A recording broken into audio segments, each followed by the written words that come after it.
This week's episode of Bonfireside Chat is brought to you by Harrison Ross. Oh, yeah. Harrison Ross. Yeah. Hey, a buddy. different Ross. Yes. There can be only one. Yeah. No, there could be several. You cool. Crisis on Infinite Ross. Yes. And this is brought to him because he donated to our Patreon campaign. Yeah. You can do that as well if you'd like. You can go to patreon.com/Duckfeed.tv. You get cool stuff. You get your name read out at the beginning of the episode. That's fun. Yeah. And, it helps us out a lot. Makes the show not cost money. We buy new equipment. We're doing a live show for Watch Out for Fireballs in a couple months. All these things are made possible because of generous support of viewers like you. Yeah. So go there, give it a shot, take a look and see what the which rewards speak to you. And even if you can't donate, we totally understand, and we appreciate you listening. Mm-hmm. Mm-hmm. That is patreon.com/DuckFeed.tv. Some of our landings were desperate adventures. We are now prepared to meet the inevitable counterattacks with power and with confidence.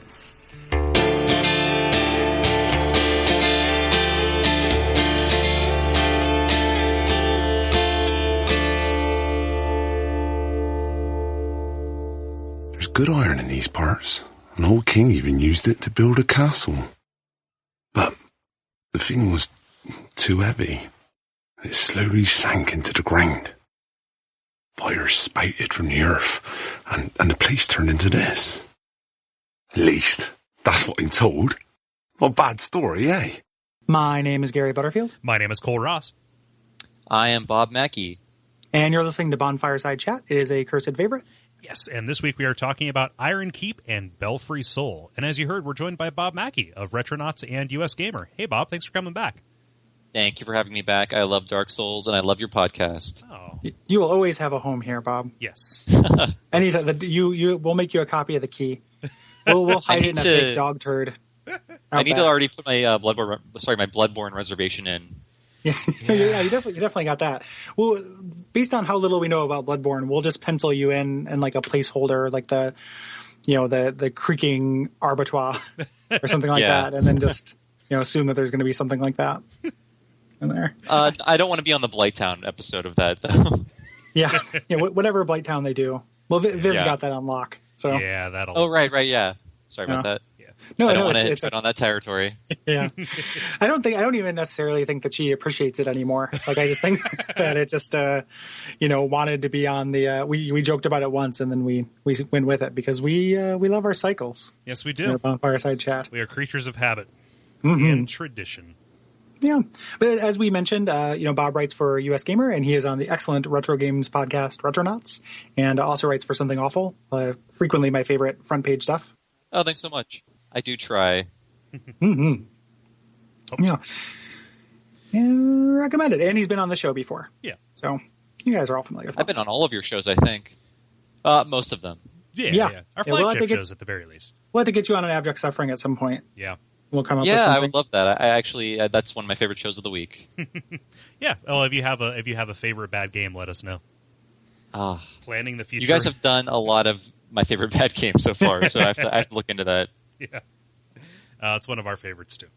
Yeah, open invitation. Yep. So what did we do last week, Cole? Well, we walked through the Harvest Valley, and we climbed to the top of the Earthen Peak, killing Baneful Queen Mytha and her head. And now we take a paradoxical elevator into what may or may not be, the bottom of a volcano or the top of a volcano. I don't know. Yeah. Could we, since that's the first thing that's coming up, we should probably address it because people are really passionate about that elevator. Yes, they are. It is the wedge. I mean, I can sympathize, but I like how much this level is a video game level. It feels like you're in Bowser's castle. Yeah.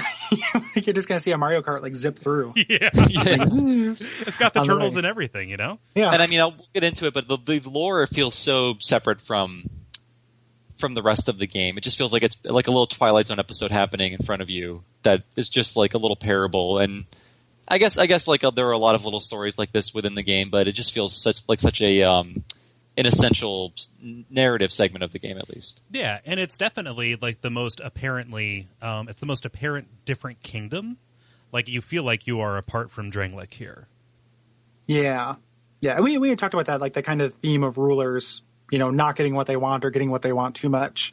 And this whole streak of episodes, because if we go, Harvest Valley and then how the Huntsman's Copse reflects on this, like you do get a picture of this kingdom, but it's weird because it's not like so lore heavy in backstory. It's like I think you said it off air, Kole, where it's like it's heavy in premise. And that disconnectedness really shines through because the whole premise is one solid story. Like the story of this guy who reacted this way to the undead curse and then did this thing, like could be a separate little Souls game in and of itself. Yeah, or a separate DLC, which is kind of what we're seeing happen throughout all these that are coming out. Mm-hmm. Yeah. And we have a huge caveat to put on this. So this episode is coming out the Sunday before the I guess Crown of the Iron King DLC comes out. Mm-hmm. So Gary and I have not played it. And so there's probably going to be some things that come to light in that we're not going to address. So all that we ask is recognize that fact and be kind to us. Well, I'm going to throw like a real quick writer on that. Maybe because I didn't feel like the last DLC shed that much light on the gutter and like it was an interesting area in and of its own right, but it seemed fairly unrelated as far as I can tell, other than like what, this could be the ruins of this, but not so directly like, so it maybe it'll be disconnected. Maybe it won't actually have any reflection on what we talk about this episode. Yeah. And Bob remains silent. But Bob has played. I have played the second DLC, so I don't want to say anything at all. I'm reviewing it, so I'm not like I didn't steal it. I didn't get it illicitly. I am playing it for review. Mm-hmm. What do we know about this kingdom though? Yeah, so it was ruled by a very vain guy. I guess he has a name. I forget what it is. It's like the so-and-so's idol. Let's look here. Spiky Iron Room leading up to, oh my gosh. Yeah, it's like Aini or something like that. And that's my speculation as to what his name is. He loved power. In fact, he loved power so much he amassed more power. Wilson. More iron. Yeah.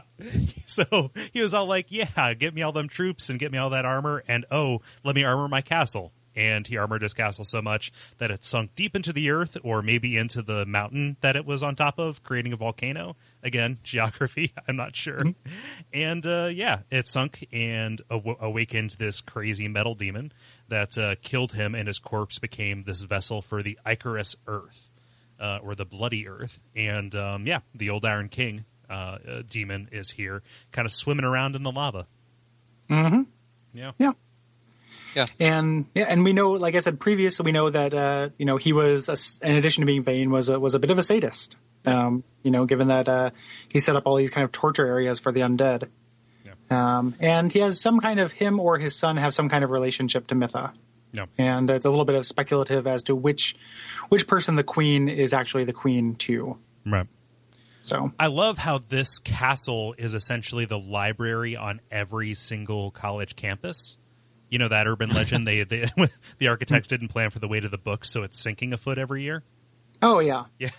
Yeah. Also, I heard that if your alone knight kills himself, then the Iron King will give you straight A's for all term. Yeah, and by straight A's he means I'm on fire. Yeah. Yep.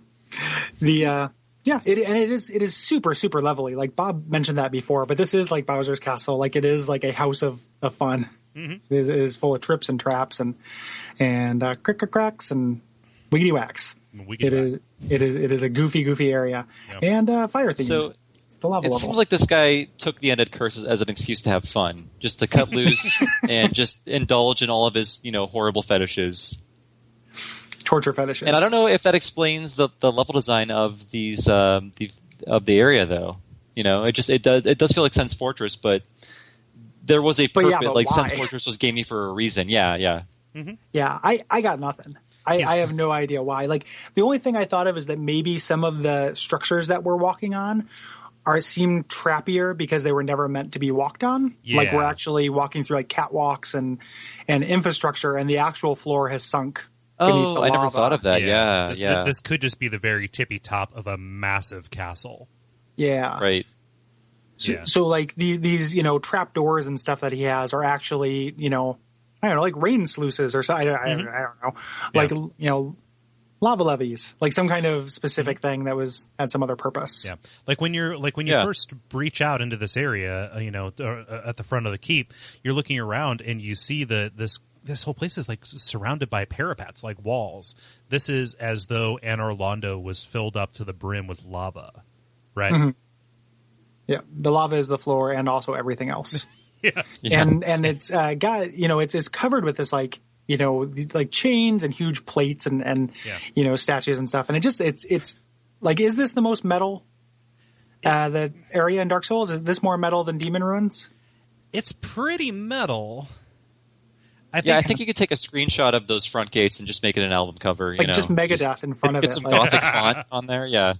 Yeah, like I have a mod whenever you die, it just says Megadeth. And then like, if you die there in Kingdom, you just screenshot it. Bam. What do you mean I didn't block that attack? Yeah. Yeah. So what I love about those chains is it appears that they are like a hastily thrown together afterthought to try and maintain the structural integrity. Yeah. Yeah. Yeah. Like don't move or anything. Like, yeah. But all my stuff's here. Yeah. Just chain it up. Yeah. Yeah. It's also, I love how between Dark Souls 1 and Dark Souls 2, they made it so lava doesn't burn your eyes out. Because can you imagine playing this area with like Demon Ruins style lava? Oh, just that's right. in your face the entire time. Yeah. That would be unacceptable. It's nice because you can actually see the geometry. This is a pretty area, because of that, not in spite of it, right? Yep. Yeah. So you have that bonfire, and you walk on up, and you're going to see a bunch of treasures out in the lava or in like little platforms that lead to it, which is a controversial thing about this area. These really hard to get treasures because there's no way to be immune to lava in this game. You can only pump your fire resistance enough to survive to get them. And which I've never really done. Appropriately enough, they're mostly pyromancies. Yeah. And I haven't done like a pure pyromancer build in the game, so I haven't really needed to go after these things. But I tried a couple times and just died, when I was right next to the bonfire, and it wasn't a big deal. Yeah. There's some kind of like joke you can make of like, the black box jokes. Why don't they just make the entire plane out of the black box? Why don't they just write pyromancy spells on everything so it doesn't catch fire? Mm-hmm. Yeah. These scrolls aren't going up. Am I right, guys? Yeah. There's no such thing as global warming. And this bridge here, which is like a PvP hotspot. Yeah. And a half. Mm-hmm. Yeah. Like, so I was about to say, because we're going to talk about the Dragon Covenant here, like that. Oh wow, it really seems like the Dragon Covenant works in this game, and I think that this bridge is the only reason that I believe that, because I see a lot of dragon icons, but I don't see them outside of here. So I think that they just congregate. This is a makeshift arena. Yeah, it makes sense since the leader of the Covenant's right there. Yeah. But yeah, you get there and you run into the first enemy of the area, the Alone Knights or Alon Knights. Here's a thing that makes these guys. So I just beat. I just finished the game with Whipfest. I haven't done the DLC yet, but this is the hardest part of the game on Whipfest because if you don't have something that does good poise damage, these guys are motherfuckers and a half. Like these things are so hard if you can't stagger them. I just played through it with my New Game Plus character really quick, and I was like, this was a lot more difficult when I did not have all of this, poise breaking weaponry at my disposal. Mm-hmm. I just remembered, constantly bashing against them and not being able to get a stun at all. Yeah, and they're just quick. They attack really quickly. They're kind of like they have like an Eastern flair to them. Yeah, they're a little bit like samurais, especially the ones that kind of pull the sword. Out. Mm-hmm. And those swords, they are not native to this land. Those are kind of made by these craftsmen who came over and were being entertained by the Iron King and his crazy bacchanalias as this place sunk into the ground. Yeah. Yeah. Yeah. He used to invite people from foreign lands to come entertain him. Explain some of the that's probably where Jester Thomas comes from, possibly. Mm-hmm. And, the first major NPC that we'll run into. Yeah.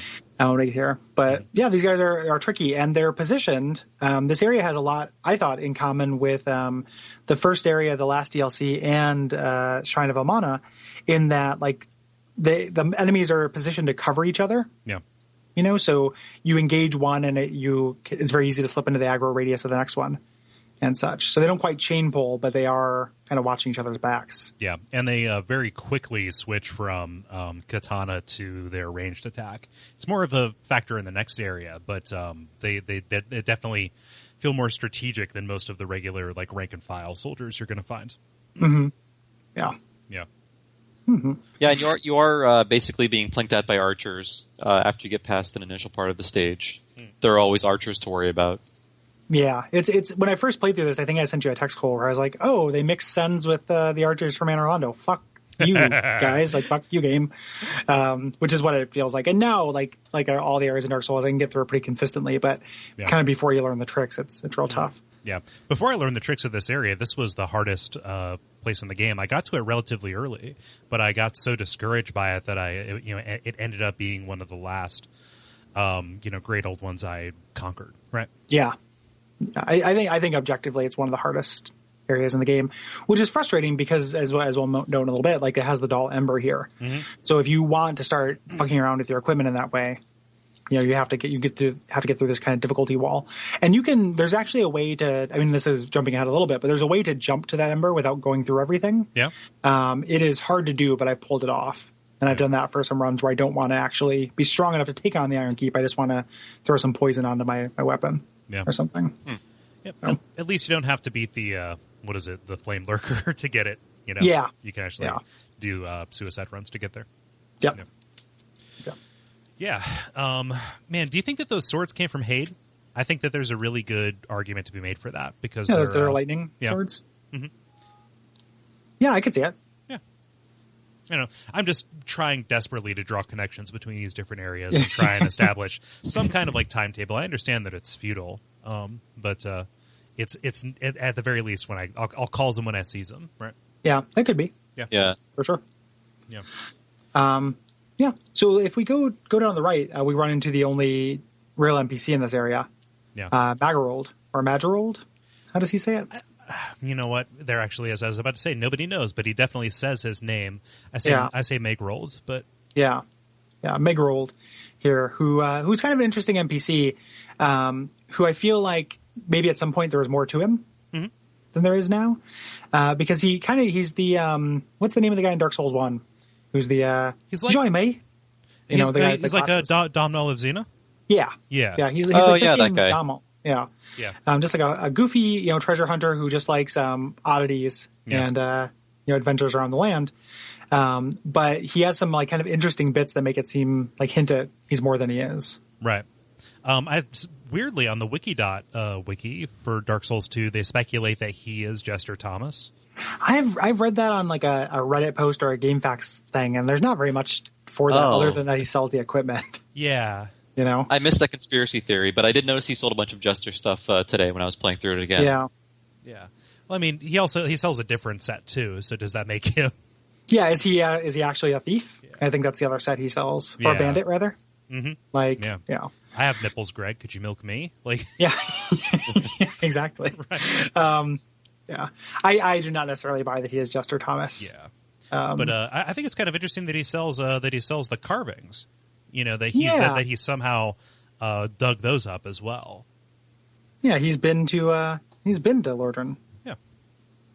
If they are, those are from the DLC of Dark Souls 1, correct? Yeah. What's his name? The giant archer. Yeah, Go. Yeah, that's right. Or Ga. We don't want to start that again. Let's not get into that. Just reference that episode, or the appendix for that episode. Mm-hmm. Real quick, I like the Jester set a lot. Like if you have like a heavy chest plate, but you don't have a lot of room for extra weight, like you just kind of get these special effects. Like the Jester set, each piece has a cool special effect.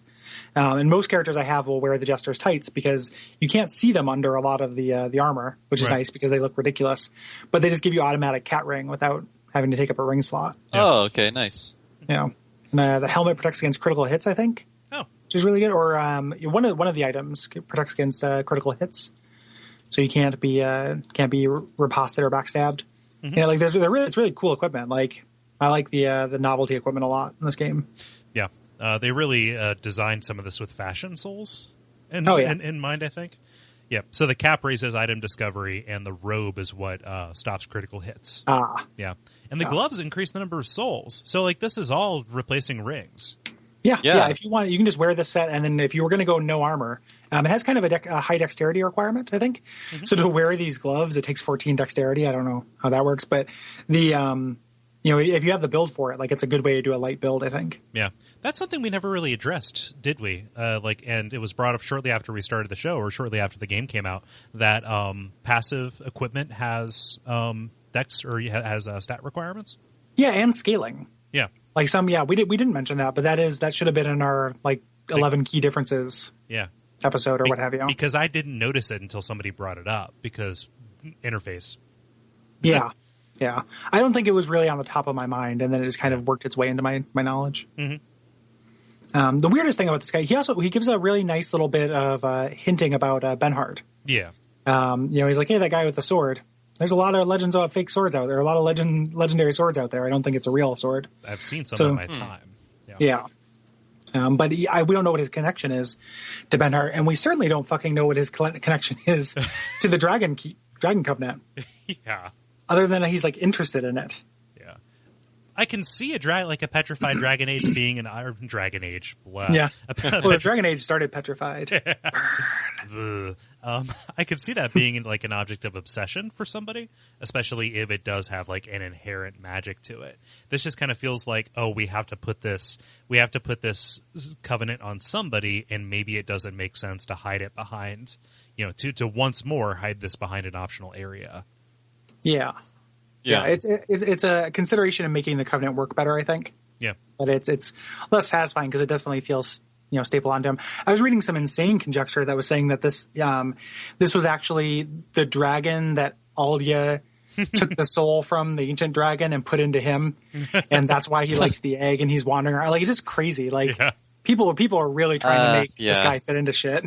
There's one of those in the appendix that we're going to read, actually. Yeah, well, I'm sorry if I just called you crazy. I didn't mean it as an offense, but yeah. We're talking about crazy fantasy dragons. We're all mad here. Yeah.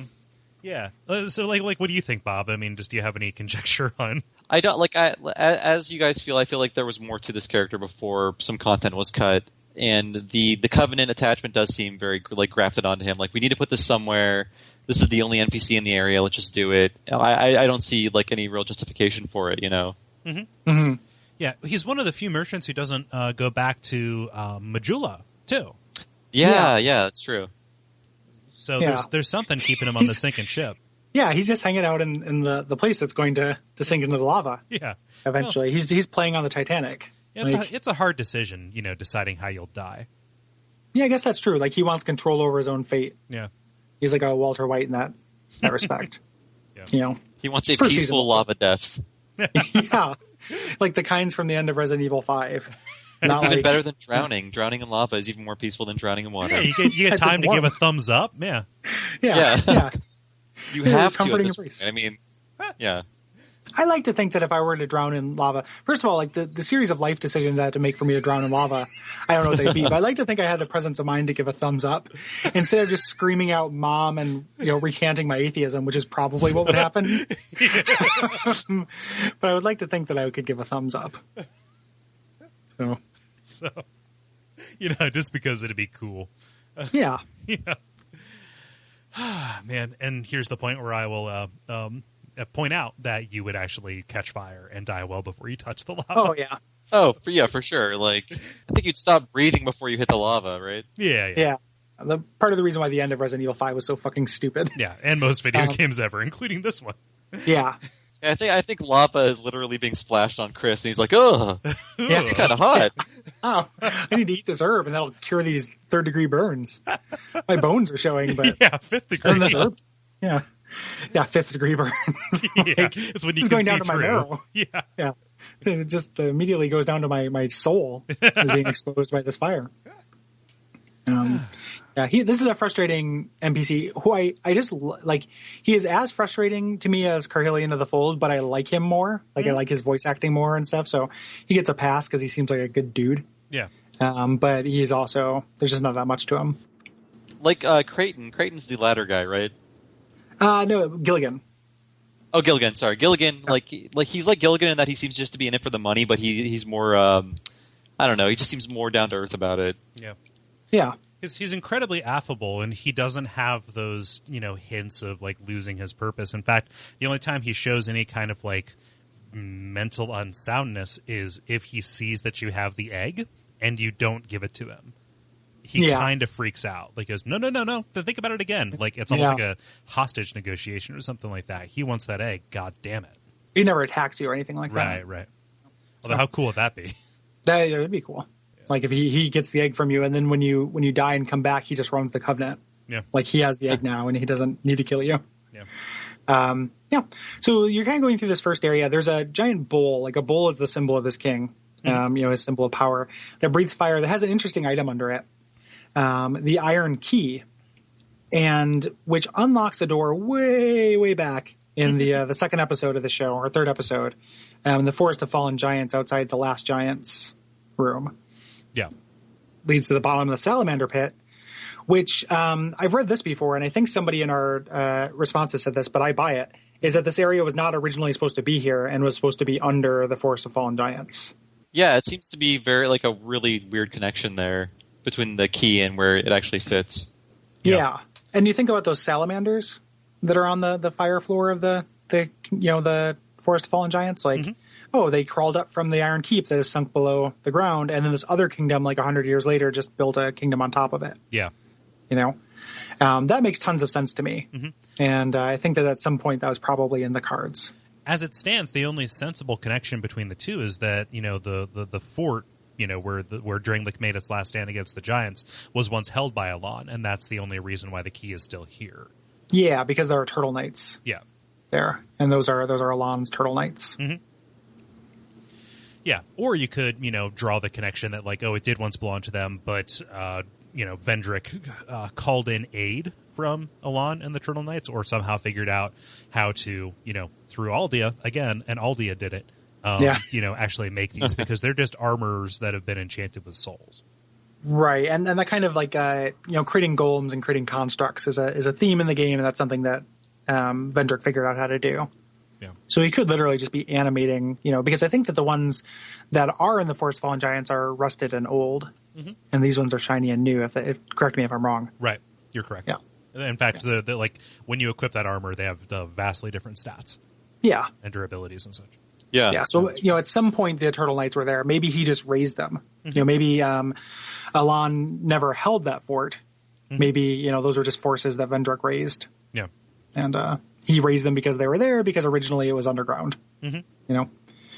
So that's the thing that makes the most sense to me. It doesn't tie it to Earth and Peak and stuff, but what that does that's interesting is that, like, we've spent a lot of time trying to struggle to connect Mytha to the old Iron King, and kind of make that sense, make that make sense. And maybe it doesn't have to. Right. Maybe that was originally supposed to go somewhere else. Like or that was just supposed to be the terminus, and we never knew who the king was.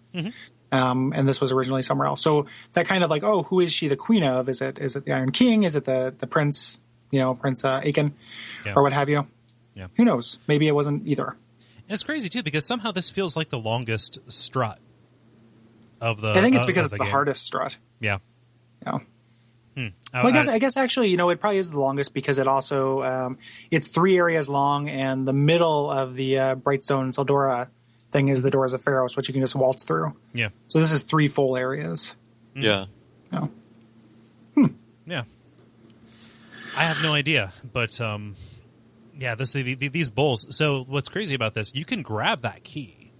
Yeah. Like you can do it. You're going to die probably, but these bowls are controlled by a switch that you find much later.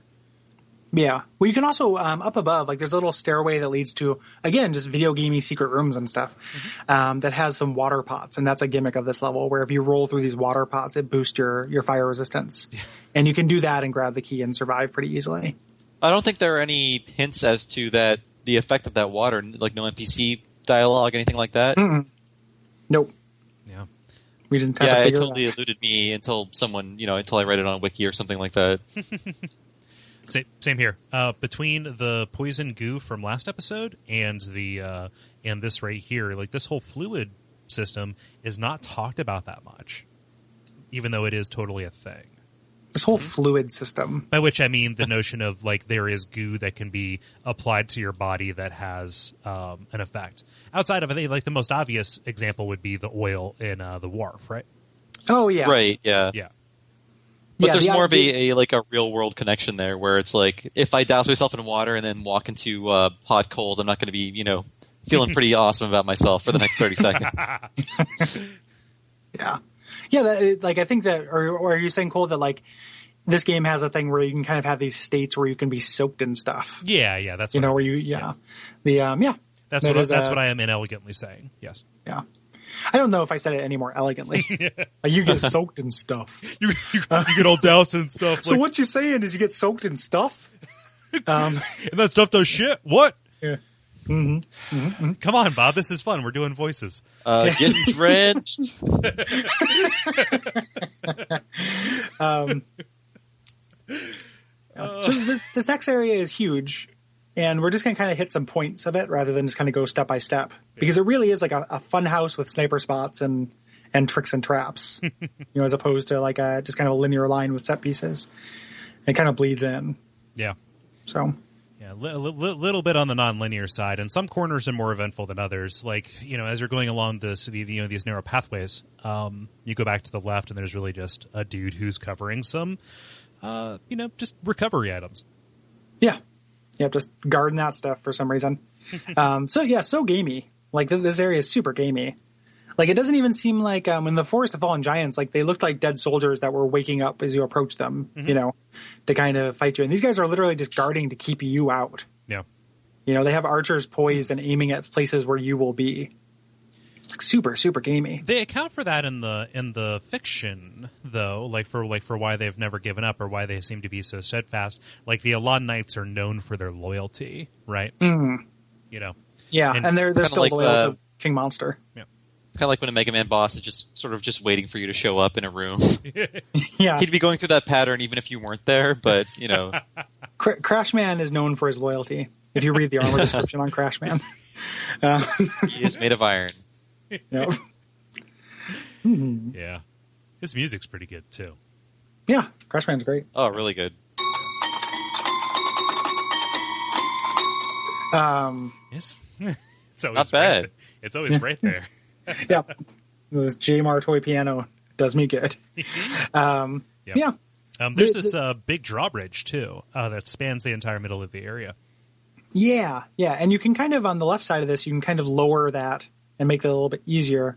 You don't have to, but you can. Yeah. And really, like, the pro tip for this area is just draw guys to you when you're in safety. Like, if you don't have a ranged attack, you're kind of fucked. Mm-hmm. Because you don't want to be caught fighting anyone up in the open, because there's a very hard to get to archer who's covering you. And if you remember the Anor Londo archers, these guys, they have that same kind of knockback effect, and there's lava everywhere. Yeah. So if you get hit by one of those, you're likely to die. And you are on tiny bridges at some points. Yeah. Very, very narrow platforms. Yeah. These guys actually even look a lot like the Anor Londo Knights, especially the lieutenants or whatever they are, the Elan Knight commanders. Yeah. They kind of have that drawn appearance on their armor that looks like the silver set. Yeah, a little bit. Yeah, and those great bows are no fun. And this guy, he has coverage over the entire area. I've been hit by him in very implausible places. Yeah. It's not like if I can't see him, he can't see me necessarily, like the way that you want it to be, because there are angles that maybe you don't consider. I also think he maybe moves. I don't know that to be true, but it definitely seems like I could be safe, and then I am all of a sudden not safe, and I might just have not, might have just stepped out of something. But I wonder if once he gets aggroed, if he can move, reposition to shoot from another place. Don't know that to be true. No, but yeah, you really have to keep moving in this section, because you're never safe until you actually take that guy out. Yeah, which is really satisfying when you get to do it. But you have to, to do it, you have to cross that bridge, which we talked about, and then jump over a set of lava with a guy behind you who is an archer as well. And if you get hit in the air, then that's it for you. Yeah. And then make a fairly tricky jump down to get that dull ember and make your way up to this guy. Yeah. If you don't want to take him out, trade arrow shots with him, which is kind of a losing game. Like his arrows are more powerful than yours. Yeah. So. Is this the only Spy Hunter in the game? It's the only one that's a treasure item. Yeah. I think that spiders drop them back in Seldora for you're some right, reason. yeah. They do, yeah, they do. Yeah. So they're incredibly rare, except, spiders are made of them. It's pretty intense. Yeah. There's a Pharaoh's contraption up there that does the exact same thing as that last Pharaoh's contraption in Earthen Peak. You waste my fucking lockstones, you mean? Yeah. A healing one. I could see it like being, okay, I'm going to clear the way to Smelter and then go up there and re-up, but so I don't waste an Estus flask. But yeah, that's a real stretch. Yeah. So the Dull Ember, like when we talked about that before, this is the item that says the premise of these games in the description. Do you have that handy with your silent keyboard, Cole? Yes, I do. Like I could type it out, but it'll be super loud. Yeah. Also, us talking about me searching for it makes it ruins the illusion that we have. What all are you this using? at hand. Full Lycos, Alta Vista, Yahoo? Dogpile. Web crawler, actually, because spiders are made of Zai hunters. Yeah. No, Color. God damn it! Why is this Fextra Life wiki the first thing that always comes up? I hate you, Fextra Life. It's the worst. I think you might have set it to home. Yeah. Yeah, the entry for the Dull Ember for Fextra Life. His homepage. I read it every morning. It is my daily mantra. And that mantra goes, an ember radiating a dull light. This flame seems nearly exhausted, but exhibits an eerie resilience. Perhaps this is its ordinary state. There's Dark Souls for you. Yep, pretty much. Like we're perpetually in a state of twilight. Yeah. This is how the world is. Like you don't solve it. And the ending really lends itself to that too. Yeah. Minor spoilers, but this is just how things are. Yeah. Or there's no fixing it.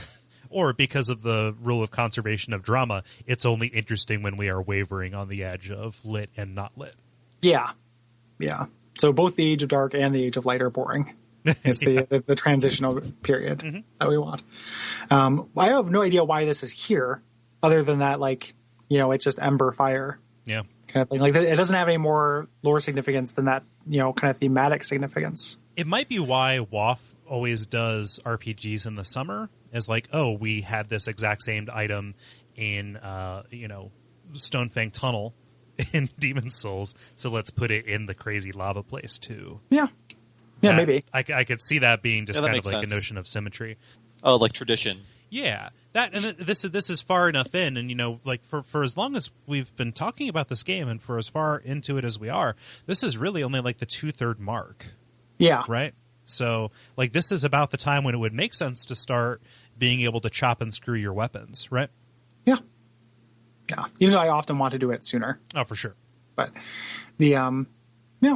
And so on the right, there's also in the middle of this room, there's a gigantic room full of fire I love that has a room. no fire, make fire go away lever, or it's a valve. Spinning, valve.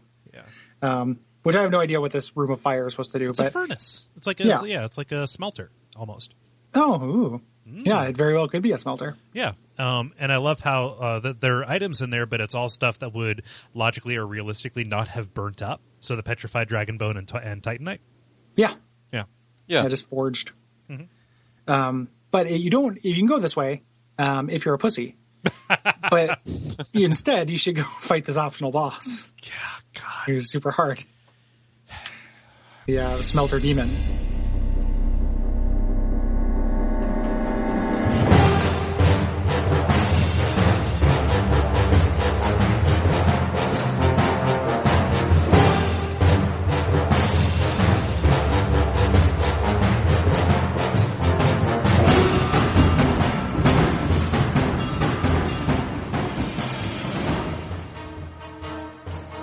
Yeah, this boss that I didn't realize was optional and was the reason why I left this area for hours. Yeah. Now, how did you react to this guy, Bob, when you first came upon this bad boy? I played through the game with miracles, so I was pretty overpowered at the time. And I did take on this area first, so I just did co-op basically to flatten him, but it took several tries. It kind of reminded me of the who was the giant fire guy in Demon's Souls? Flame Lurker. Yeah, it did remind me of that, as to how many times it took me to actually take him down. Yeah, he might be the hardest boss. Yeah. At least pre DLC. for sure. I haven't beaten him yet. Oh. What? I said, oh, wow. Yeah, sorry. Well. Sorry to inadvertently call you a pussy earlier. No, that's fine. No, I recognize. I'm bad at video games, Gary. I know. I mean, like, everybody else, so this is my, like, second and a half play through the game. And everybody else, I've been able to, bounce, it's like, oh, I beat Mytha in one go. Like, I beat, what's his name? Gigantic McSpider dude. Yeah. Johnny 12 Legs. I beat Johnny 12 Legs in one go when, I was just about at wit's end with her at the start, on my first playthrough. But even on this one, with my dark caster, the character that was designed to get me through it, get me through the game as quickly as possible to take notes for the show, I still have not been able to beat Smelter Demon. Yeah, he's hard. He's very aggressive, and it's a marathon, especially if you summon somebody else in. If you're playing this offline, or if all you can find as companionship for this is Lucatiel, the damage that she does is not going to outstrip the extra HP he gets for you having company. Yeah. I mean, if you do, like, I can beat him with just Lucatiel, but I have to be so aggressive because she will only hold his attention for so long. Right. It's not. She doesn't do very much damage. She's just there to kind of tank. And you just have to hit him in the back a lot. But he changes targets really randomly. Yeah. Because he is so aggressive. Yeah. There's also like a game-breaking, fucking annoying glitch. Not game-breaking, but there's a glitch where you can get stuck in the wall here if you roll into it, which you're going to be rolling because you have to dodge. Like, his third phase, I didn't know that was dodge. possible, but I saw it in a video today, and I was like, that can happen? I'm glad it didn't happen to me. It's amazing that they haven't fixed it yet. Yeah. Like, we're on such a late calibration. But so it it's still happens. in the game. I think it is, yeah. It happened to me the time before last I played this, and it's just like, well, you're just kind of fucked. You're just trapped, and he just burns you to death. Yeah, slowly. Man.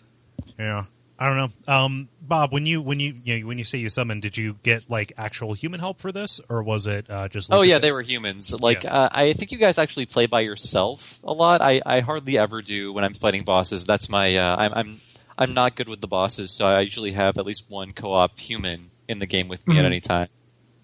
Yeah. It definitely helps with this guy. And it depends on what those humans are too. Like this, but I ended up giving up on my like Dex character I was trying to make because the game was just too hard. Like I just couldn't do it. And I finally got to this guy just by running past the knights because I couldn't stagger them and couldn't kill them. And I just could not beat Smelter Demon, on a Dex character. Like he is just, he's too tough for that. He misleads you because, his fight has different phases, right? And so his first go, he has very limited moveset, and really you just kind of have to get up close to him and, just pray that you're not going to be hit by his sword. But very quickly he lights himself on fire, and then he lights his sword on fire. And during those transitions, he's pretty much invincible, so you can't get any hits in. And fire resistance in this game, it's very similar to lightning resistance in the first game in that not much gives you a resistance to it, right? Like there are only a couple of, 100% fire resist swords in the game. And when I say couple, I think there might just be one with the Gurm sword, right? Or you mean the shield? Yeah, there we go. The shield. Yeah. Yeah, and this is right before you can get infusions. So if you want to make one, you can literally just barely do it right before this. Yeah. There's some kind of flame-resistant equipment stuff, and there are spells that work for it. But if you're not spec'd for that, you just can't do it. Yeah. And the shitty thing is, like, he does consistent fire damage to you just being close to him. Like, the game has finally decided that lava should hurt you when you're next to it. It's like you're not quite as severe as poisoned, but like you're kind of a minor version of poisoned anytime you're engaged in melee with him. Yeah. So. Yeah. Yeah, hard. Yeah, and this is, so like from a lore perspective, this is the demon that, the Iron King stumbled upon when the castle started sinking. Yeah. Yeah. And, which is interesting, and it makes it seem like he is going to be like, when I kind of figured that out reading his soul and stuff before I fought the Iron King, I thought, oh shit, like this guy was that hard. Like the Iron King is going to be 1,000 times harder, like, and not the case. Yeah. So there is definitely like kind of a non-gentle difficulty curve. Yeah. I love the arena for this fight, actually. It's, other than the glitch that sucks you to the wall. Other than the fact that it's actually spinning like the Gravitron. And it's very easy to just get centrifuged. Is the Gravitron like a universal thing, at least in the United States, at state and county fairs everywhere? I think so. Yeah. Should we explain it? It's called the rotor for me. Oh yeah. Oh, okay. And also the hell hole. Yeah. The hell. It felt pretty edgy to go on a carnival ride with a real swear in it. Yeah. Yeah. I kept going into the fuck bucket because of that exact reason. So. He sounds unsanitary. Yeah. Yeah, it is that spinning carnival ride that sticks you to the walls. Yeah, it's the UFO.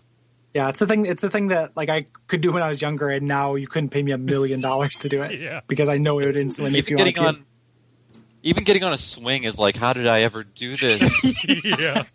Well, I'm not going to tell the whole story again, but you can refer to like the 2 times I told it before when me and Elizabeth were on an early date and went on one of those fake roller coaster simulators, had to stop at 30 seconds in, and then spent 5 minutes on a bench, like theoretically, like, you know, well, I don't want to be gross or anything, but I might puke. Just kind of back and forth to each other from like 30 seconds of exposure of fake roller coaster.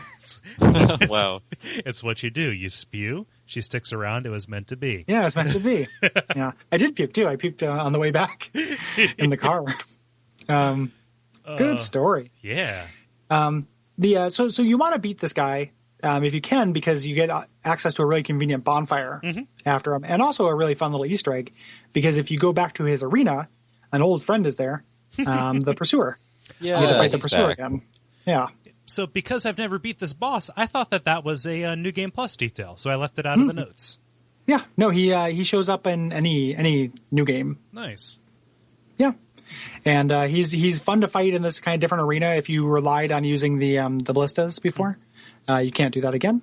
Yeah. And he's a little bit tougher. Like he's a little bit, pumped up. And there's no like narrative explanation for this, right? I mean, this is a very gamey area, so I figure that like, hey, here's another thing that you fought before for no reason. Like the Have reason fun. what I was thinking was like you can't actually kill him, and he is pursuing you. Like we haven't figured out the pursuer why he pursues, but like all the areas he shows up, like the fact that he is the only boss that keeps showing up, like you just temporarily put him back in his bottle, but he keeps coming back. Is what I think of it as. How awesome would it be if in Bloodborne there was a nemesis? I'm sorry, but I love that idea so much. Yeah. And I think that's the closest thing this game has to it. And I remember we talked about it. I remember people guessing that that's what the Executioner's chariot was going to be. Yeah. When they showed that. Like it was just going to be something that chased you around levels. Which would have been very cool.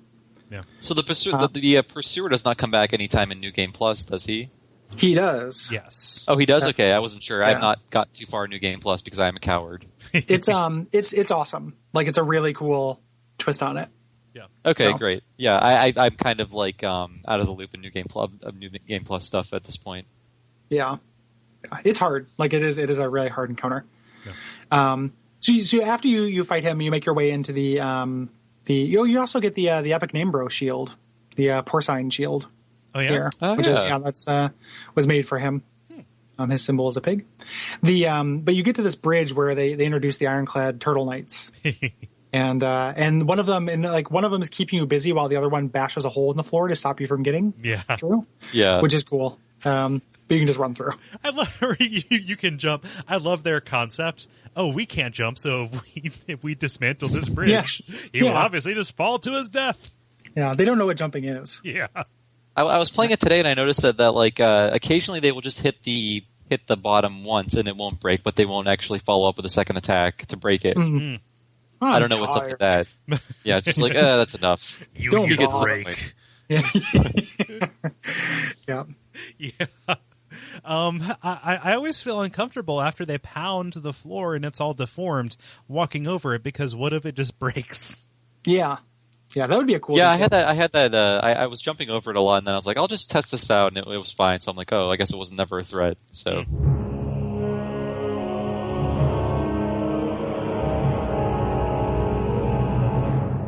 This episode of Bonfireside Chat is brought to you by Duckfeed.tv and our wonderful store. Yeah. So it's something we don't talk about an awful lot, but there is some merch and things you can buy related to our various programs. Yeah, you can buy. I put out an album on there. We have a live show. Watch out for fireballs. There is a Kickin' Rad poster that my friend Noah designed. There are some digital and physical fun packs, I believe. A secret episode of Abject Suffering about JJ and Jeff. Oh yeah. A couple of premium episodes that are cheap. You know, it just and the reason why those aren't on the regular feed is because people paid for them. They were through Kickstarter and stuff, so we don't want to just give them away. But it's if you're a fan of the show, we think you'll like both those episodes a lot. Yeah. And should check them out. The Mario Kart episode, the premium episode, is specifically worth listening to because we're going to be doing a live show. Watch out for fireballs again soon, and you get to hear us be nervous in front of people. So it definitely has a different energy. I went back and listened to it, and I think we did a pretty good job. Yeah, I think so too. Yeah. I also think, and I'm not saying this as some kind of nervousness dick measuring thing, but I think you were more nervous than I was, but it cleared up. Yeah. Like we sound more nervous in the beginning, and then we sound less nervous as we go. Yeah. Yeah. Yep. So go there and check it out. And most of all, let us know if there's any merch that you think would be rad. I'm kind of always looking for opportunities of what else we could put in there. And if there's something you're like, oh my gosh, totally, write in at the usual channels and let us know. Yeah. Duckfeed.tv/store.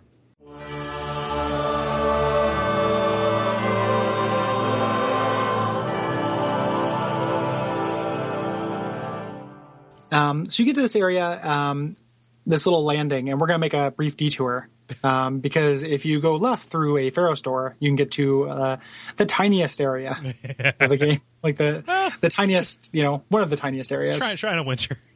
Yeah, I guess that's true. Shrine of Winter does not deserve a title card. Yeah. But Belfry Soul. Yeah. Yeah. Yeah. Which, yeah.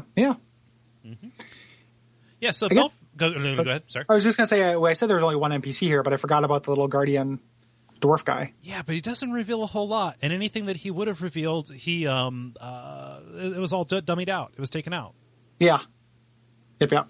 Yeah. I'm going to say something here. Mad props to Illusory Wall because he hipped me to this gigantic Google Doc that was made with every piece of dialogue markered with its ID number and color coded based on if it's if it was cut out, etc. Basically, a big data dump because Illusory Wall does data mining on this stuff. And that is incredibly useful. Gary, I received it after the previous episode. I will forward it to you for your editing purposes. I appreciate that. Yeah. Yeah, because I've been having to fucking knee deep in Fextra Life trying to get this shit. And I'd be damned if I give them one advertising cent. For the people who are behind that site are listening to this. Like, no offense or anything. Yeah, no, just your shit spot. What it is I just look at the internet a lot on my phone. And it's so de-optimized for phones. Yeah. But yeah, Belfry Soul. This is the sister side to Belfry Luna, which we talked about way back in the day. And this is the princess's bell that is kept by the prince. Yeah. And it is just like a PvP zone. Yeah. It doesn't have the gargoyles. It doesn't have its own boss fight. If they were going to throw in a Easter egg fan service boss fight against Solaire, this would have been the place to do it. And I'm kind of disappointed they didn't. Oh, for sure. Yeah. Yeah. Yeah. So what I was thinking of, since this is on the top of another cathedral, what if they redid the centipede demon except on top of this like they were going to in Dark Souls 1? That would have been my fan service. That would have been cool. I mean, I didn't want to fight the centipede demon again, but I would have gone through it. I was surprised there's so little here. Yeah. There's like some treasure and there's some black pandoms to fight, and you can fight here if you want to do that kind of like tower defense, ring the bell, protect the bell stuff. Yeah, a lot of spices. Oh, we didn't say that with Magarold. He will infuse your spells. Yeah, he's the guy who knows the secret of the spice. Yes. Yeah. Fear is the mind killer. Yep. So all this stuff is here. I think the unique thing about this is this throws more phantoms at you, like different kinds. So there's the greatsword one. There's the dual Avalon guy who's wearing the mannequin mask. Mm-hmm. Yeah. I just made a guy that can power stance Avalons. And that's fun. Just throwing that out there. Yeah. It's pretty cool. Where does one procure Avalons, let alone two? Well, we get one of them in the Undead Crypt, and then it's not the Avalon, it was the repeating crossbow from the DLC. Oh, yeah. Yeah. I love that weapon. Yeah, it's really good. That's pretty good. Mhm. Did you spend any time here, Bob, like doing stuff, or was it really just dip in, dip out? Yeah, actually, when I reviewed the game, so there was no online when I was playing it. So when I went into it again, I kind of used this area as just to. I never really get into PvP, but since it happens so often here, that it's much easier to just have fun with it. Mm-hmm. So that's what I did. Yeah. For sure. It's nice because you're on top of this roof. You actually have some view around here. You're not actually just like the walls of the castle are not blocking your sight, right? Yeah. It's and pretty. it's an interesting PvP area too because of the uneven ground and the kind of sloped roofs and stuff. Mm-hmm. You can kind of like dive for cover and everything. Like when we do our PvP, whenever I figure out my PvP guide and we do an episode on that, I will definitely spend a little bit of time here. For sure. Yeah. Yeah. Mm-hmm. But that's what there is. Like we talked a little bit about Prince Elkin and Ven before. Dave Control Live has a good video with some supposition. Mm-hmm. That seems mostly sound. Oh yeah, his video is great. Yeah, Dave Klein's a good guy. For sure. Yeah. There's no other place to put this, so I will just express my disappointment and regret right now. It would be great if, similar to the Undead Parish, you could hear whenever somebody rang the bell throughout this area. That would be nice. Yeah, I'm not sure. I mean, everything is more complicated than you think. I'm not sure why that's not a thing. Yeah, I agree. That would be awesome. Yeah, just bring a little bit more of a sense of foreboding to it, right? Yeah. Yeah, I would dig that. Yeah. For sure. And give you a hint that this was here. Because this area is fairly hidden. Like, there aren't a lot of hidden areas in this game, but, it's behind a Pharos Lockstone, and you're not expecting to unlock a whole area. Mm-hmm. Looking through here. And who's expecting a second Belfry? Yeah, that's true. Yeah. Yep. So we're, back to the Iron Keep. This is the super fun house area with the lever that dips really people is. and the foot switches. Yeah, I think there's a guy who does, I'll put it in the show notes because I can't remember the name now, who just does gimmicky PvP and did like a fun Sun's Funhouse PvP video. Yeah. Where it's just him, killing people with traps and stuff. And it's really I'd fun. love to see that. Yeah, those are great. But That and the not fun, catacombs. Yeah. Those are some of my favorite videos, those catacombs ones. Yeah. Dumping people off the... Yeah. This is pretty great because I can just imagine those knights going, no... as they sink. Yeah, as they sink. Yeah. But it's pretty great because this when you dip that down and then bring it back up, you don't really have a lot of an idea of how that's going to change the landscape of this level, right? Yeah, well, because dipping it down denies you're dealing with two different hazards. You're either dealing with the soldiers or these bulls that breathe fire. But if you stick with the bulls, there's also a ladder that lets you reach this kind of hidden area of the game, which I did not find my first time through, which is pretty cool. Like, and it's pretty hard, like platforming stuff, like this huge rafters area. Yeah. There's this really this item that's like, oh, fuck you, I can't get that.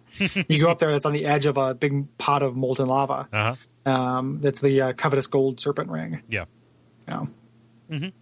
Yep. So in this foundry room, you can kind of head down a little side path and go into a little cave and get the Chaos Storm pyromancy. They really go to great lengths to hide the pyromancy in this game. Yeah. It is nowhere near they do. accessible as Dark Souls 1, probably for good reason. But yeah, I think in lots my of first balance playthrough, I didn't even find the glove because it's just it's in the ship in oh god, help me out here, guys. The yeah, warp? and the wharf. Pirate Town, yeah. Yeah, no Man's Wharf. I totally didn't missed get it that the chest, first so I was like, I guess there's no pyromancy in this game. So, yeah. But people were selling me spells, so I didn't understand. So, yeah. Yep. Yeah, they and then tying the progression to the fire seeds is 100% like, oh, people were able to gank like crazy in PvP because of pyromancy. Yeah. We can't have something just tied to souls and not tied to level. Mm-hmm. So that and soul memory, I think, were both kind of to answer that. Yeah. It'd be fun to do a pyromancer in this game. Like pyromancy is still really powerful. Yeah. I should try that at some point. Mm-hmm. I wonder what you would have to do to make it viable until you got that stuff. Yeah, it would be hard. Yeah. No. I don't know. But yeah, that high road is pretty great because you encounter a unique mimic. Yeah. Yeah. Yeah. So if you're walking around thinking, okay, wooden chest, does it have a lock? Does it not have a lock? You're not even imagining that one of those guys is going to pop out from a metal chest. Yeah. Yep. which Yeah. just shows that they're evolving and adapting. They're back. It's a good way to go. If you don't go that way, which I think the non going that way is probably the quickest way. Like I'm just kind of getting through it fast. You deal with some fire spouts and Eternal Night in this crazy hallway with like a gate that you can drop, raise or lower. Mm-hmm. That definitely like kind of lends itself to like, oh, this was to control the flow of something. Mm-hmm. This was like a rain irrigation system in the castle's roof, maybe, or something like that, before it became this way to trap you next to Eternal Night. Or to guillotine Eternal Night. Yeah. Yep. For me, the Souls games are always about like little tiny moments, and this is one of my favorite in this game. Just that hallway was gave me a lot of hell, but when I figured out how to get past it, it was really satisfying. Yeah. I had a tremendous amount of trouble with these old ironclads because my first character was a sorcerer, and regular sorcery doesn't do that much damage to these guys. And just the fact that they put them around every corner, quite literally, really, really baffled my progress. Yeah. They're really hard unless you get the roll timing on them, because they if you run from them, that doesn't work, and they can flatten you if you try to block them. Mm-hmm. So you really have to be able to roll. If you can't do that, then they're very difficult. Yeah. Combine that with the fact that I never got the second bonfire, and it took me a very long time to find the third up here. I kind of thought this was going to be another No Man's Wharf situation where you had to make the entire area in one run.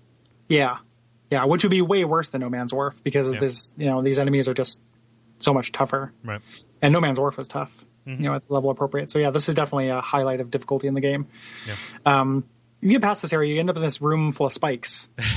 Here. Don't know what purpose though, sir. Yeah, that wasn't part of the irrigation system, I don't think. I have no explanation for spike room.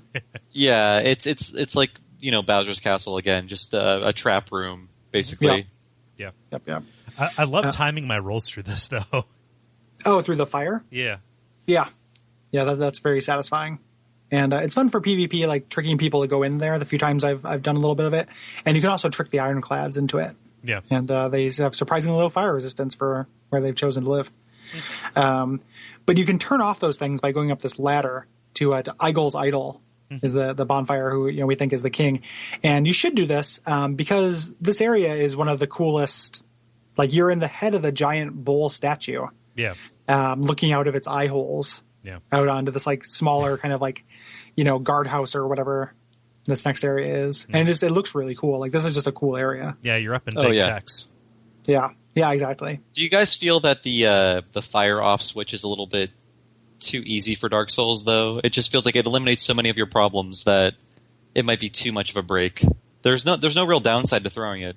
I think it's so close to the end that it's almost like okay, you've earned this. Okay. And it affects so little in the rest of the area. Yeah, I mean, I'm not complaining, but I'm just wondering if it's a little too forgiving. It's probably close to, we keep stumbling upon things that made more sense without linked bonfires. Yeah. And as it is, like, when you get to it and you turn off the fire, it doesn't really matter. Like, all it is doing is turning off fire for one area that you're going to go through. Yeah. You'd have no reason to ever backtrack, really. If you couldn't teleport between bonfires necessarily, then it would be a much more like, oh, I made it all the way through. They're trying to make it a little bit easier to make it back. And I would be into it. But with the teleporting through bonfires, like, it feels a little bit kind of pointless. Like, you get a sense of relief for turning it off, but turning it off really doesn't do much for you. Yeah. So, lightning short bow, though. Yeah. You can get down here, which is useful. Like getting an infused weapon. That's nice. +3, yeah. Oh. Or +1, I think. I think it's +3. I'm fairly sure. I wouldn't fight you on that if I wasn't pretty sure. Yeah, okay. Yeah. I don't know who to side with. Mommy, Daddy, I get you every other weekend. And, who's running me tapes to Blockbuster? That's what I want to know. Old Iron Dad. Let me. Yeah. But after you leave this area, you have to do one more Turtle Night, and you're on this pathway to the end boss, which you should definitely turn around and see this gigantic metal bull statue gripping the keep. I didn't see that until recently, actually. Like, I totally missed that I was climbing out of a giant bull's head until my last playthrough. I just never looked behind me. It's so big that you actually have to be like right on the fog wall to see it in its entirety. Yeah. And it looks like some lore people, I think this might be in Dave Klein's video, suppose that this is possibly a demon that is pulling the keep down. Like it's gripping the side of the keep. If you look at it, which is really interesting. I don't necessarily think this was a demon. I think it's ornamental because they, built a fun little room inside it with switches. But I think the gripping of the tower is symbolic. Like, I clutch this, I own it, it is mine. Yeah. Because it's all about greed. Yeah, exactly. It just speaks to, like an aesthetic that he has of control. Like if he's symbolized by the bowl, here is the bowl literally just, gripping this whole thing, this kingdom. Yeah. It's kind of weird that this was not like a gold, like Midas style story for the game, because iron is not the most valuable of elements, Well, rust is stronger than it symbolizes power, I guess, but or in a very militaristic society like this, like iron. True, would like be utility is better than ornament in this society. In a falling society, I guess. Yeah, something that I didn't, point out, but it's pretty cool as you get deeper into the keep, you actually see the areas that still have iron on them. Item descriptions kind of reveal that, this, like the pyramids used to be covered in gold, except, people who passed by and grave robbers stripped what they could, and the areas where you get to, it's where they were thwarted. Whenever you see iron still on the walls, it was places where nobody else was able to get to before you. Yeah. Mm-hmm. Pretty neat. Uh-huh. And you head through this fog gate into the our fourth and final Great Old One. Yeah. Yeah, the Old Iron King.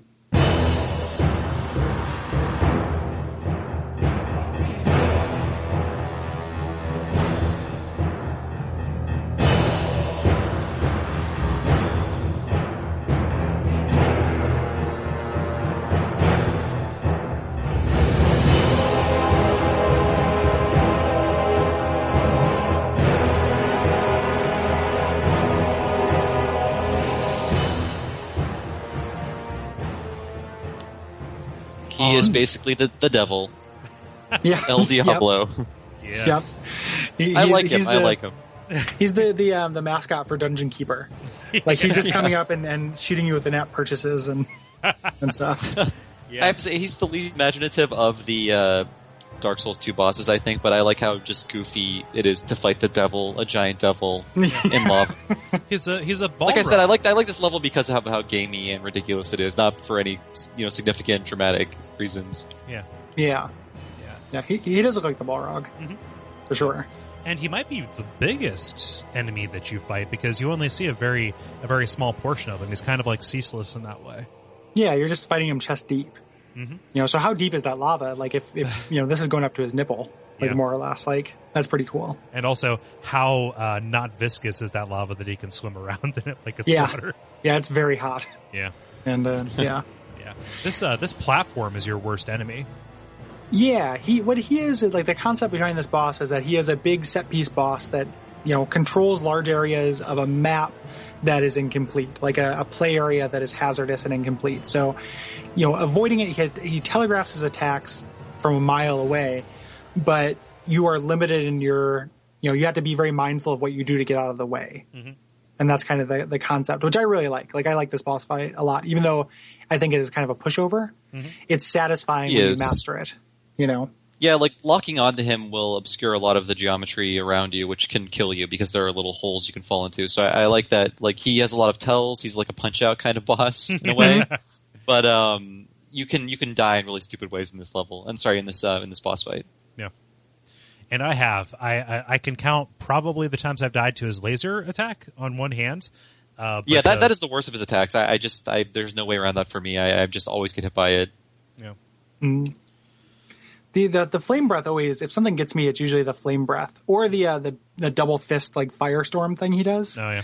Because I never know what the range of that is, so I usually just kind of end up blocking it and taking some damage. Yeah.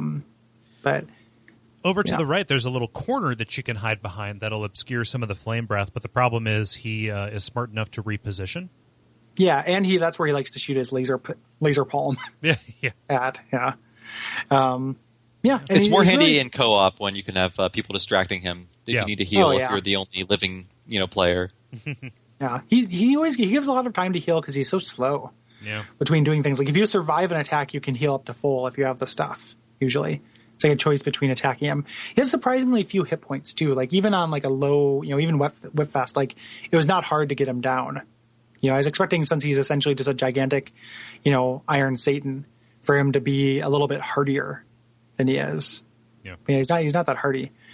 He looks badass. Yeah. And this is actually not, strictly speaking, the king. Right. It's some kind of fusion of his soul and the demon, the Icarus Earth demon, and also Gwyn's soul. Yeah. Or the soul that Gwyn found. Yes, yeah, exactly. So not quite Gwyn. I don't think this is Gwyn. No. That doesn't seem Yeah, like Gwyn. yeah. Like, yes, Gwyn set up an asylum, but he didn't set up like a torture purgatory for the undead. Like, this does not feel like Gwyn to me. So stop saying it, people. Like, it's just somebody who is influenced by this ineffable soul, I think. Mm-hmm. I feel like they would save their Gwyn reference for a bigger player in the game. I mean, the reference is there, but I don't think they would make it this guy. Yeah, if he's just going to show up. He's just going to show up at the end of the third DLC and just be like, it was all a dream. And it was man all along. It's just him shaking Ask you me awake about in the asylum. Bloodborne. Ask me about. Just wearing a pin. I would love that. Boy, that would be. Or it changes to like FMV, and it's like your dad waking you up to go to school. It's Bob Newhart. Yeah, like a 4-inch by 4-inch QuickTime movie in the center of the screen. It's a the true dog. ending of Dark Souls. It's a dog and a UFO. Oh man, I would. Somehow Dana Plato recorded it before she died. Oh, I would be so into that. Yep. Like, well, you got me, guys. We dedicate years of our life to nothing. Thanks. I'm already disappointed because I know it won't happen. Yeah. Not just this DLC. I was thinking all of the DLCs. Like Yeah. the stories of Dark Souls 1 and 2. It's all like your like you don't want to go to school. and grandpa's telling you a storybook. Kind of thing. It's like the fall. Yeah. Yeah. Well, I was thinking just never coming- ending story, but Oh yeah. Okay. yeah. Yeah, you can't do much interesting with this soul. By which I mean the old Iron King soul. You can make a hammer that's made of rock, and really we've revealed everything about his story. So, bleh. Yeah. There's just not too much to him. If you reject that he is actually Gwyn, because to make him Gwyn, you have to do a lot of narrative gymnastics to make that work, which I just don't think so. So, And- I agree with you that he is not Gwyn, but how do we reconcile that Freya is Seath if old Iron King is not Gwyn? Like, I don't know if like, because like the soul has like an influence to it, like it's influenced him, but it's just kind of like in a different way. Yeah. Like Freya was influenced by Seath, but Freya wasn't strictly Seath. It just had kind of part of Seath's soul. Yeah. I think this was somewhat influenced by Gwyn's soul, probably. One of the but not, directly. It's not exactly the same. Yeah. Like it seems like it's less so to me. Yeah. And the I wonder if like he was a shithead or if he was a shithead when he found the soul, and it was like one of those like, that he's wearing a Horcrux and Oh yeah. Like turned he. to it. Like Yeah. it's bringing out the worst aspect of him. I could see him being like a corrupt ruler, and if he took any Gwynitude from him, it would be more about coveting and very very fiercely protecting your own power, kind of at the detriment to your established rule, right? Yeah. I saw him as corrupt before any kind of supernatural or other circumstances that could warp him. Yeah. Yeah. Because this is a post-apocalyptic story. It's hard to think of the game like that, but it kind of is. It Yeah. really is. And then every zombie story has like, your worst nature comes out because you can do whatever you want. And no one will stop you. When Yeah. society breaks down. So yeah. The world's going to shit, and I'm just going to torture anyone I want, and then decorate the walls with my favorite material. Yeah. So, yeah. And a big empty rectangle room after him, which will Yeah. lead to the DLC. I was Very soon. disappointed. I went there tonight, expecting there to be like one of those ornate fountain rooms like there was after the Rotten, but no, that has not updated yet. So, yeah. Of note, the contractors are still working on that, Kole. Yeah, it's just a little hazard pay under construction. It's just a bunch of bags of concrete. That'd be awesome if they did that. Actually, updated a little sign. If you pardon our mess. If you just saw it in various states of repair, open during construction. Yeah. Of note is the fact that there's a chest after the old Iron King where you find Sublime Bone Dust, who's we've mentioned this before, but the item description alludes to this being the remains of a martyr who once threw himself into the bonfire. It doesn't say it was the first flame or whatever, but that also lends credence to the connection between old Iron King and Gwyn, if you believe that those are his remains, or the chosen undead, or Solaire, any of whom were in the fire at one time or another. Right, take your pick. Yeah. Yeah. Because I think canonically, I think Solaire rekindled the flame. Yeah. I can't remember where I read that from, but I think that's actually voice of developers or something like that. Yeah. I could be wrong though, so don't freak out if I am. And that's really Iron Keep, and to a much lesser extent, Belfry Soul. Yeah. An area with a very rich premise, but not that much development to it that we can tell. Yeah. Any wrap up thoughts on this area?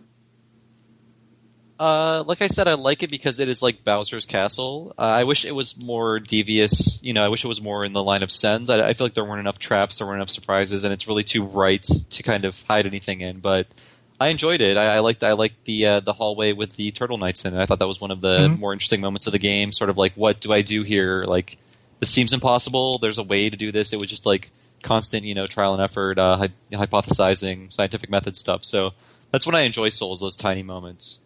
Mm-hmm. Yeah. This area very much is a wedge that I can see both sides of in terms of, what does this say about, especially the differences between Dark Souls 1 and Dark Souls 2. However, because I am a thinking adult who can like two things at the same time for different reasons, the way that I feel, I like the gaminess. I like that, the enemy placement is so tight that, it really is divided up into these discrete encounters. That feels like a real test, and it is Soulsy in that way. Yeah. I appreciate the challenge of this area, while also simultaneously understanding that like the elevator up and those things kind of break the immersion. Yeah. How do you guys stand on elevator gate? I guess. Elevator gate. I swear to fucking God, I've seen a lot of like YouTube critiques of Dark Souls 2. Like, people are very passionate about bagging on Dark Souls 2, and like this elevator gets so much verbiage. Like there are like, I don't know, 36 pages on the something awful thread about this elevator. It's just insane. Yeah. To me. I mean, I love Souls and I play the game so much, but I didn't even notice the inconsistency between the two levels when I played it until someone pointed it out to me. It wasn't that glaring to me. I mean, in retrospect, I guess it is, but the game gets away with so much more than that I feel like, I mean, the entire series really does, if you think about it. That is one weird issue to just kind of harp upon. Yeah. I mean, I can buy it being at the top, like in the caldera of a volcano, like, especially if you buy the Iron King is so, like, I'm going to build my castle on the top of the tallest mountain I can find. And then it turns out that it's sinking in, turning into a volcano. I don't know, like, I even went and looked at the skybox for Harvest Valley. I don't know where that elevator is going to. There's a mountain behind it, but it's quite a ways away from it. So, like, maybe, possibly. But that's the only thing. Like, the vertical distance is my problem. It's the horizontal distance that you have to cover. To reconcile those two things. But even still, it's kind of like, okay, I recognize I'm not underground. I can look around. I see mountains in the distance. Yeah, this is just like a big, mountaintop volcano caldera, and I'm fine. Yeah. Like, to me, it is indicative of, like, one thing that is probably a flaw, but then once I get past that flaw, I'm past it. Like, oh, this game is not spending as much, like, it is not making a world that is cohesive. That's not a value of this game. Mm-hmm. The levels are more levelly. And you just like, okay, that's what it is. And then like, I don't get mad every time I'm exposed to another facet of that. Oh, that elevator. Yeah. Like, oh, it keeps happening. Well, no, I knew it was going to happen. It happened before. Yeah. It's like, not to digress, but like, I'm not trying to be a gaming hipster, but the issues with Dark Souls really don't bother me, especially as they seem to bother other people. Like, lighting engine, it's unfortunate, but whatever. Like, I understand why it happened, and it would have been a little better if it had fallen into place, but it's still a great game. And you know what? I like Shrine of Amana. I like it. It's a fun level, and it's also I don't get the beautiful. controversy. Yeah. I love it. I love Shrine of Amana. Yeah. I think that we're in the same camp with that, where it's like, it's like you said, Cole, you put it well. Like, I'm an adult. I can like two different things for two different reasons. Like, it doesn't have to be better than Dark Souls 1. Yeah. It's an unfair comparison to just be like, I like this thing better. Well, that's great. Like it's fine to like that better. Like, but it doesn't, I'm not trying to tell anybody they're wrong for disliking something. Like, you can dislike it, but the fact it just becomes this weird, tiring point. If we Did you guys ever see the article like why Dark Souls 2 is the worst game since Hitler or whatever? Yeah, that came out. It was just like it felt like someone's unpublished like master's thesis that they just like sold to somebody. Yeah. It was just incomprehensible, and I couldn't even get mad because it was just so poorly constructed. I just felt like it was like published for infamy, I guess, or true clickbait. Yeah. Okay, so I'm gonna sorry, this is something that has to that I really feel like I need to dance around because it deals directly with a criticism of the network and all of the shows that are on it. Okay, so I don't want to come across as defensive, and I definitely don't want to feed into the idea. This is going to sound arrogant and it's going to sound elitist, but it feels like it needs to be addressed. I kind of feel a little bit like we are the adults in the room on some of this, which is like we're quiet, but we don't see the need to divide everything into black and white. Like this is the best or this is the worst, et cetera, et cetera. When I say we, I don't mean just us. I mean people who kind of like have the same, approach to it, right? So by avoiding saying the best or the worst and trying to apply some kind of nuance, we stand out against like a crowd that actually, I believe all these people are younger than us and are coming from like a less nuanced point of view. And so by contrast, that does make us the adults in the room and kind of like not the loudest, like voice of it. And that's why I get frustrated reading that because like, well, no, actually it's more complicated than you think. Yeah. Right. I mean, I saw the exact same thing happen when Fallout New Vegas came out, and I love Fallout 3. And I will say Fallout New Vegas is a much better game, but I still enjoyed Fallout 3. But when New Vegas came out, they're like, oh, Fallout 3 was trash. I hated every 200 hours I played of that game. Every played of that game. It's like, well, obviously you got something out of it. Just like, it had problems, but just because a slightly better thing exists doesn't mean that like it is now completely invalid and, you should cast your scorn upon it. I think ranking things is a young man's game, by which I recognize that I am 26 goddamn years old. And not like an old man, but like I just like that like that is so it's such a fruitless effort. Well, it's weird. Right. Like it's the hyperbole of it that bothers me. Like it is fine to like one thing more than another thing. Yeah. It's just the extremism, like this is the best and this is the worst. That's annoying. Okay. And that's the part that bothers me. So like ranking things and then yelling about them is a young man's game. Yeah, or just ranking them like something can be like it's. This is like an old game journalism thing, but something can be a 9 and something can be an 8.5, and they're very close, and you can like one of them better than the other. Mm-hmm. If you're going to rank it, it's just this weird way of everything is 10 or 1. Yeah, that's the part of it that bothers me. Like, ugh, yeah. But it's also like it really is just like not getting over these certain things. Like, God, like don't be no mutants allowed. Like you like if you're going to be a fan of anything, like try not to be the worst parts of that community. And that's why are they still mad? Are they still mad? Probably. Yeah, they're probably furious. Yeah. Can I go one step further, Gary? Yeah. Don't be a fan. Yeah. Like don't mistake me. I am not a part of the Dark Souls fandom. The notion of fandom is such a poisonous. It's such like the ground has been salted. I don't like unjustified loyalty in any facet of life, let alone video games. Well, it's like it gets frustrating. It's like it's a weird point to make because like you are a Dark Souls fan. I know. It's just you're not like what it is you identify with more than one thing at a time. Yeah. Like I was having a mild Twitter debate with network person Dennis who was complaining about people making fun of sports. Mm-hmm. And was just saying that like, oh, you keep making the same stupid joke, da-da-da. And then we kind of went back and forth on it. And I was like, oh, it's ubiquitous. And that's the price of ubiquity. Like, people are going to dislike it.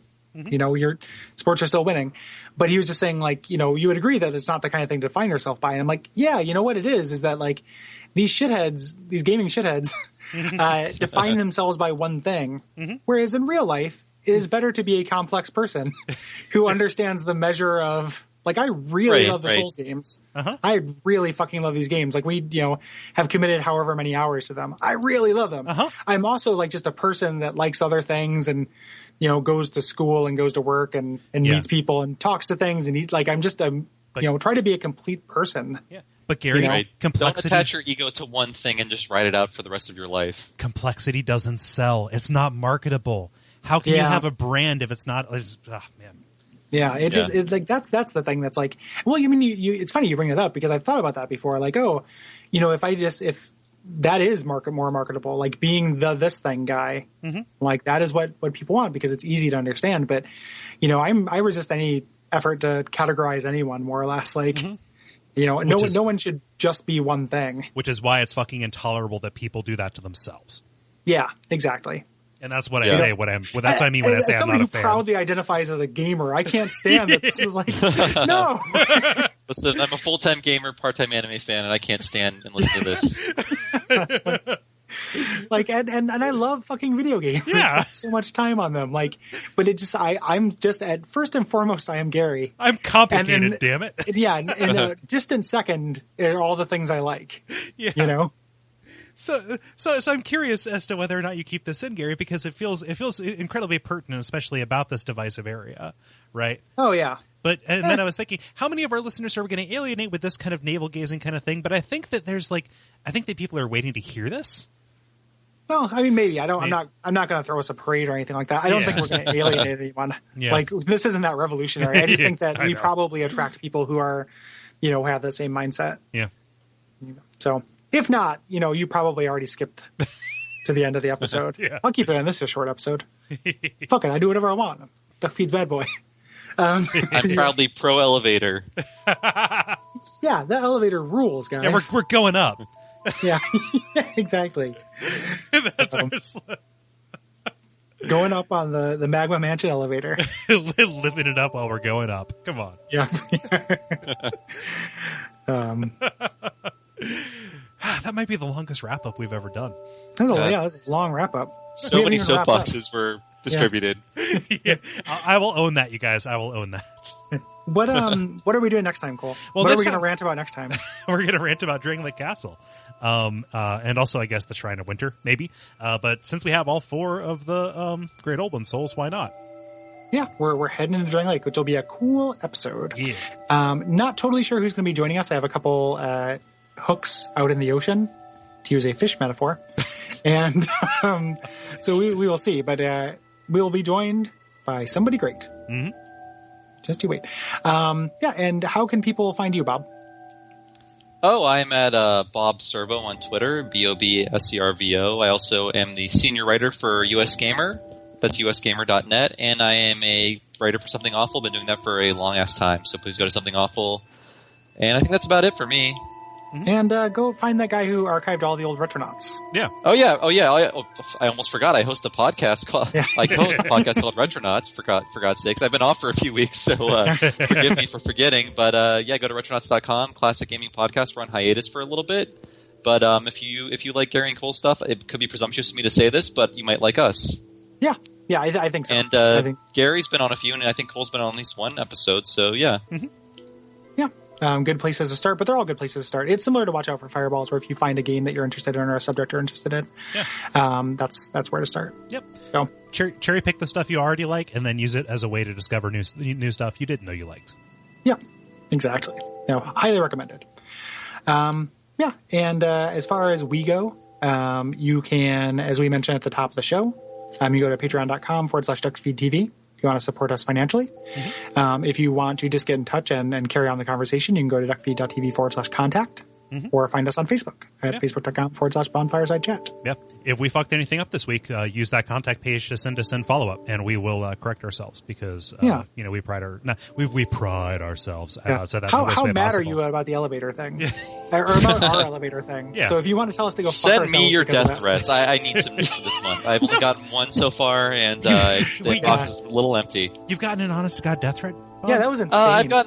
I've gotten a kill yourself, which I feel like is a coward's death threat because they know they'll get in trouble if they say I'll kill you. So they'll do the one that doesn't get them in as much hot water. It's so weird though. It's about something awful.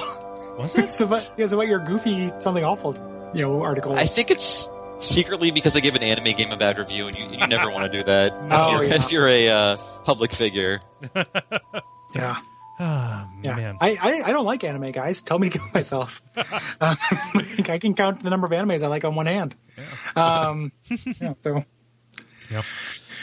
do what I want. On that Patreon note, we're coming up on the end of the month. If you're listening to this pretty soon after it comes out, we're going to be doing the Duckfeed Live, the video stream. And unless plans fall through, this is going to be a very special episode because my brother Chris from Those Damn Ross Kids is going to be on the episode. So submit your questions there.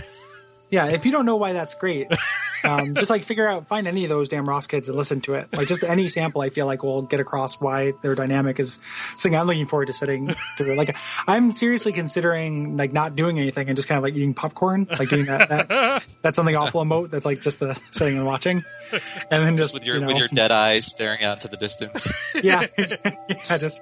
Just no, keep going. If I could somehow make the live stream show me do it every once in a while without talking, I might. So that's going to be real fun. Mm-hmm. And and I'm personally, right when we started recording, if you donate Patreon at a certain level, you get a postcard every month. And this month is for my blog, The Infinity Engineers, and I'm drawing a Dungeons and Dragons monster on every postcard. Yeah. So you want in on that. It's fun. I already got Bullet, Aboleth, Beholder, Cryptlord. All the greats. Speaking of D&D, Gary, you were on Retronauts recently for Planescape. Yeah, our Planescape I think that's episode. a good entry point. That's a good episode, and also if you already like me, that's a good. I'm on there. Yeah. So I liked all the episodes I've done in that. I like the Another World one a lot too. Yeah, I like that. Lots of fun. Yeah. Mm-hmm. Yeah, and then is there anything else, Plugsy? No, that's been a pretty long admin. Yeah. Long admin of sorts. Long admin of sorts. But, thank you for listening. And until next time, what should they do? They should seek misery, lest this land swallow them whole. Umbasa.